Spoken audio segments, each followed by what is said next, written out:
rose about his fate after airstrikes hit a convoy of ISIS leaders near Mosul in northern Iraq. So in this audio recording, he taunts the U.S.-led coalition, calling them, quote, terrified, weak, and powerless. And he calls upon ISIS militants everywhere to, quote unquote, light the earth with fire upon all tyrants. Joining me now, Arwa Damon, our CNN senior international correspondent, live from Turkey. And Arwa, he makes some references which date the audio actually after these airstrikes that we're talking about, specifically after they were carried out.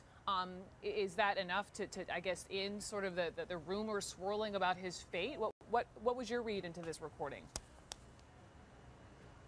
Well, those rumors about his fate, that he'd been injured, came out over the weekend after there were airstrikes on a large convoy outside of Mosul, where the Ministry of Defense, that is the Iraqi Ministry of Defense, alleged that he had been injured. Now, the U.S. has not confirmed that. There are a few interesting things to point out in this audio message. He does make direct reference to the 1,500 troops that President Obama said would be sent over to Iraq, although the timing of that right around when the alleged airstrike said to have taken place. But then he also refers to a number of other groups in Libya, Yemen, Saudi Arabia, Egypt, Algeria that pledged allegiance to ISIS just in the last few days. So that's seeming to indicate that perhaps this message had been released after those airstrikes took place over the weekend. But at the same time, one has to keep in mind that before these groups are going to pledge allegiance, they presumably would have reached out to the organization. So there's a slight likelihood that perhaps the audio tape was made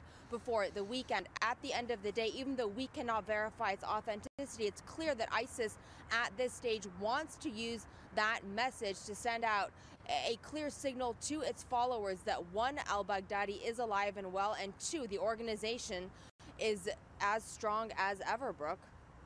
Following all these pieces of news from the U.S. so closely, directly referencing, as you point out, that 1,500 troops, stunning.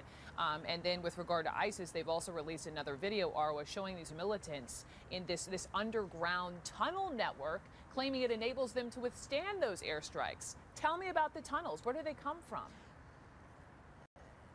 It's quite interesting that this video was posted on an ISIS website, and it not only shows these tunnels being dug in the city of Fallujah, that's in Al-Anbar province in Iraq. It also shows a group of ISIS fighters in an underground bunker. The main voice on the audio tape is calling on other ISIS fighters to dig similar bunkers, saying that right now the ground was their protector, and effectively saying that this was how they were managing to withstand the U.S. airstrikes. The person on the tape also goes into detail about the height of the tunnel, saying that they were specifically made for a certain height for ease of movement.